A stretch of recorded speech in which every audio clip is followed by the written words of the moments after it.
नमस्कार स्टूडेंट, स्वागत है आपका अपने यूट्यूब चैनल शिवांश क्लास में। हम आपके लिए लेकर आए छत्तीसगढ़ माध्यमिक शिक्षा मंडल रायपुर शैक्षणिक सत्र 2021 बाय माह सितंबर असाइनमेंट 02 कक्षा 12वीं अर्थशास्त्र इकोनॉमिक्स के आपके असाइनमेंट का फुल सॉल्यूशन लेकर आए। तो वीडियो को पूरा देखिएगा। यदि वीडियो पसंद आए तो चैनल को सब्सक्राइब कर दीजिएगा, बेल आइकन को ऑन कर दीजिए, जिससे हमारे अगले वीडियो नोटिफिकेशन आपको सबसे पहले देख लीजिए आपके सारे क्वेश्चन, फिर इसके बाद सारे क्वेश्चन के हम आंसर बता रहे हैं। तो पहला क्वेश्चन है, उपयोगिता का एक क्रमवाचक विचार है, न कि गणनात्मक विचार, स्पष्ट करो। दूसरा क्वेश्चन है, मांग की कीमत लोच से आप क्या समझते हैं? यदि मांग की कीमत लोच है तो इसके बारे में। इसके बाद नेक्स्ट क्वेश्चन है, मांग रेखाएं दाएं को नीचे की ओर क्यों झुकती है, स्पष्ट कीजिए। इसके बाद चौथा क्वेश्चन है, सीमांत उपयोगिता का हास नियम को तालिका रेखा चित्र द्वारा दर्शाइए। इसके बाद पांचवा क्वेश्चन, उदासीनता वक्र की विचारधारा को स्पष्ट करें, किन किन मान्यताओं के आधारित है। तो देख लीजिए इसका आंसर, पहले क्वेश्चन का आंसर देख लीजिए। आपके सारे क्वेश्चनों के फुल आंसर मिलेंगे, तो वीडियो को पूरा देखिएगा। यदि पसंद आए तो चैनल को सब्सक्राइब जरूर कर लीजिए। यदि आपने अभी तक बाकी सब्जेक्ट के सॉल्यूशन नहीं देखे हो तो आप हमारे चैनल पर आकर देख लीजिए। उपयोगिता एक क्रमवाचक विचार है, न कि गणनात्मक विचार, स्पष्ट करो। उपयोगिता एक क्रमवाचक विचार है, न कि गणनात्मक विचार, स्पष्ट करो। उत्तर, अर्थशास्त्र में उपयोगिता शब्द का अभिप्राय किसी पदार्थ के उपभोग से मिलने वाली संतुष्टि से है। अर्थशास्त्र में उपयोगिता शब्द का अभिप्राय किसी पदार्थ के उपभोग से मिलने वाली संतुष्टि से है। अर्थात उपयोगिता किसी वस्तु की वह शक्ति है जो किसी व्यक्ति की आवश्यकता को पूरी करती है। उपयोगिता का गणनात्मक विचार, उपयोगिता एक मनोवैज्ञानिक तत्व है, अर्थात इस 8 400 400 400 जी हाँ, याद कर लीजिए व्हाट्सएप नंबर। अब चाहे मैथ, फिजिक्स, केमिस्ट्री, बायोलॉजी, आपके हर डाउट, हर क्वेश्चन का मिलेगा वीडियो सॉल्यूशन आपके व्हाट्सएप पर। बस अपने मोबाइल पर डाउटनेट ऐप का 8 400 400 400 सेव कर लीजिए, फिर चैट ओपन कर लीजिए। जिस सवाल में आपको डाउट हो उस सवाल की फ़ोटो खींचिए, क्रॉप कीजिए और 5 सेकंड में आपको मिलेगा वीडियो सॉल्यूशन।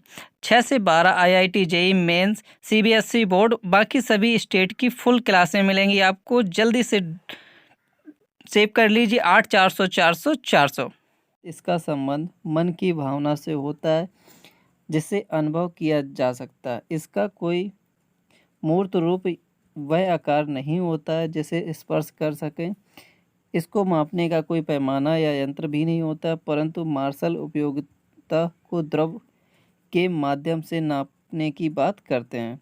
इसके बाद इसके बाद देख लीजिए, उपयोगिता को मापने का दृष्टिकोण गुणवाचक है, क्योंकि इसमें उपयोगिता की गणना 1 2 3 4 5 6 से की जाती। इन संख्याओं से ज्ञात होता है कि 6 संख्या 1 से 6 गुना बड़ी है। अतः मार्शल का मत है कि किसी वस्तु की इकाई के उपयोग से वंचित रहने की अपेक्षा उस वस्तु की इकाई के लिए कितना मूल्य देना सत्यता रहती है।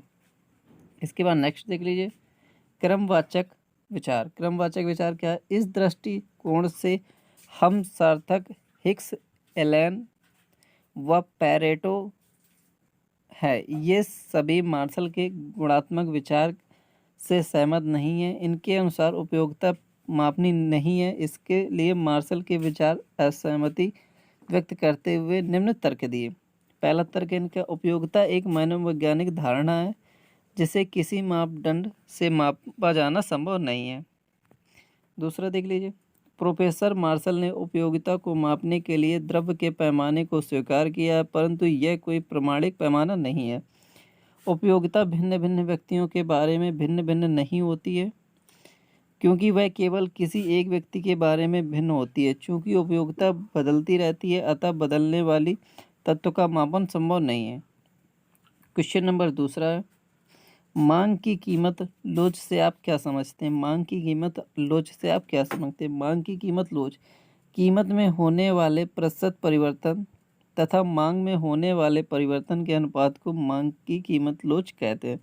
कीमत लोच में होने वाले प्रतिशत परिवर्तन तथा मांग में होने वाले परिवर्तन के अनुपात को मांग की कीमत लोच कहते हैं। मांग की लोच इकाई से अधिक लोचदार है। मांग की लोच इकाई से अधिक लोचदार है। तो इसका क्या मतलब है?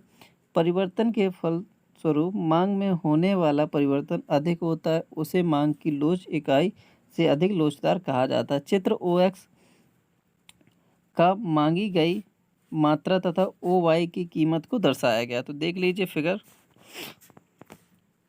ये फिगर दिया गया है, मांग की मात्रा दी गई है, कीमत दी गई है।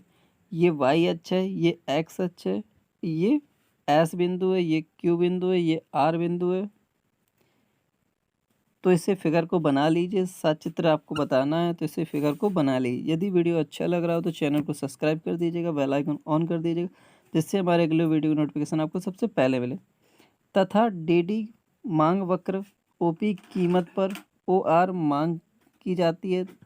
जब कीमत OP में बढ़ जाता है तो OP1 हो जाता है, तो मांग OR से घटकर OR1 हो जाता है। लेकिन कीमत में होने वाले परिवर्तन के फलस्वरूप मांग में होने वाले परिवर्तन अधिक हैं। यह इकाई से अधिक लोचदार मांग है। नेक्स्ट क्वेश्चन है, क्वेश्चन नंबर 3 है, मांग रेखाएं दाएं की ओर क्यों झुकती हैं, स्पष्ट करें। मांग की रेखाएं नीचे दाहिनी ओर झुकने से निम्न कारण है। सीमांत उपयोगिता ह्रास नियम। पहला क्या है? सीमांत उपयोगिता ह्रास नियम। वास्तव में मांग का नियम सीमांत उपयोगिता ह्रास नियम है। इस नियम के अनुसार जैसे जैसे उपभोक्ता किसी वस्तु का अधिकार उपयोग करता है, तब प्रत्येक अगली से इकाई को खरीदने के लिए उपभोक्ता पहले से कम कीमत देने के लिए तैयार होगा। इसलिए वस्तुओं की अधिक मात्रा तभी खरीदी जाती है जब वस्तु की कीमत कम होती है। इसके बाद दूसरा देख लीजिए, दूसरा पॉइंट क्या है? प्रतिस्थापन नियम या सम सीमांत उपयोगिता नियम क्या होता है? इस नियम के अनुसार उपभोक्ता अधिकतम संतुष्टि प्राप्त करने के लिए अपने सीमांत आय की वस्तुओं पर इस प्रकार खर्च करता है कि एक वस्तु की सीमांत उपयोगिता तथा मूल्य के अनुपात के बराबर हो जाए। इसके बाद नेक्स्ट देख लीजिए, आय का प्रभाव। आय का प्रभाव उससे कहते हैं जब कोई व्यक्ति या वस्तु कीमत अधिक हो तो व्यक्ति की आय में कमी होती है, और आय में कमी होने के परिणाम स्वरूप व्यक्ति की मांग में भी कमी होती है। इसके विपरीत जब वस्तु की कीमत में कमी हो तो व्यक्ति की मांग में वृद्धि होगी, और आय में वृद्धि होने की मांग में वृद्धि होती है। इसका देख लीजिए नेक्स्ट क्वेश्चन।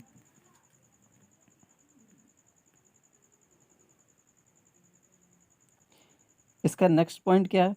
वस्तु का विभिन्न प्रयोग। वस्तु का विभिन्न प्रयोग।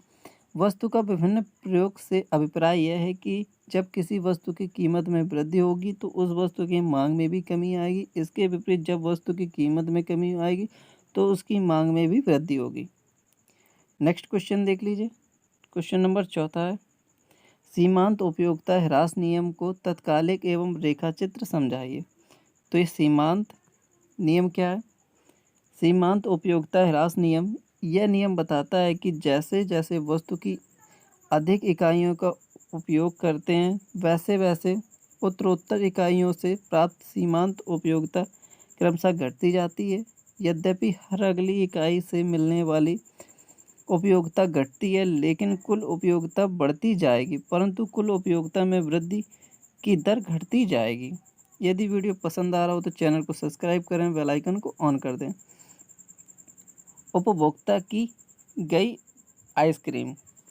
उपभोग की गई आइसक्रीम है, सीमांत उपयोगिता है। पहली है 4 है, दूसरी है 3 है, तीसरी है 2 है, चौथी है 1 है, पाँचवीं है 0 है, छठवीं -1 है।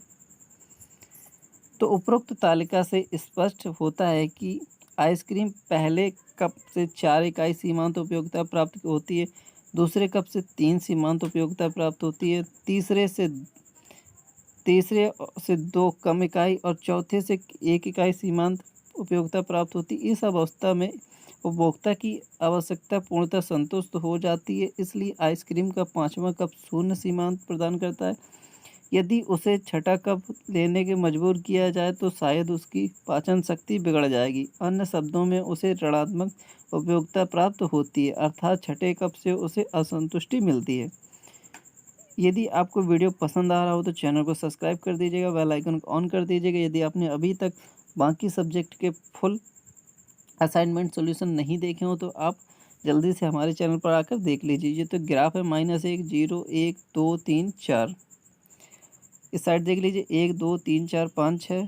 सी है, देखो ये दिया गया है, ये सारे आपको लिखने हैं। ये आपके लिए फिगर सफ़ेद बनाना था, उसे नोट कर लीजिए। इसके बाद नेक्स्ट देख लीजिए, क्वेश्चन नंबर 5वां है। उदासीनता वक्र की विचारधारा को स्पष्ट करें, यह किन किन मान्यताओं पर आधारित है। उदासीनता वक्र वह वक्र है जिसे विभिन्न बिंदुओं पर वस्तुओं के ऐसे संयोग बनते हैं जिनसे उपभोक्ता की समान संतुष्टि प्राप्त होती है। अतः वह ऐसे विभिन्न संयोगों से प्रति उदासीन रहता है। प्रोफेसर स्तंभ के अनुसार क्या थी, यह उदासीनता वक्र मात्राओं के उन जोड़ों को प्रदर्शित करने वाले बिंदुओं का पथ होता है जिनके प्रति उपभोक्ता तटस्थ अथवा उदासीन रहता है। उदासीनता वक्र का निर्माण जिस तालिका के आधार पर किया जाता है उसे उदासीनता तालिका या अनुसूची कहते हैं। उदासीनता तालिका वह अनुसूची है जिसमें दो वस्तुओं के उन वैकल्पिक संयोगों को दिखाया जाता है जो उपभोक्ता को समान संतुष्टि प्रदान करने के लिए कारण समान रूप से स्वीकार होते हैं। उदासीनता सूची क्या है? उदासीनता अनुसूची देख लीजिए। संयोग बंडल वस्तु y देख लीजिए। A 1 20, B 2 15, C 3 11, D 4 8, E 5 6। तो सारणी बना लीजिए आप भी। F 6 5। उदासीनता अनुसूची के आधार पर जो वक्र तैयार होता है उसे उदासीनता वक्र कहते हैं। तो उदासीनता वक्र देख लीजिए। ये y अक्ष है, ये x अक्ष है। उदासीनता वक्र ये प्राप्त होता है। जो C वक्र है, वस्तु x है, वस्तु y है, वस्तु x है। उदासीनता वक्र। यदि वीडियो अच्छा लगा हो तो चैनल को सब्सक्राइब कर दीजिएगा। बाकी अपने असाइनमेंट के हल नहीं देखे हो तो हमारे चैनल पर आकर देख लीजिए। धन्यवाद स्टूडेंट।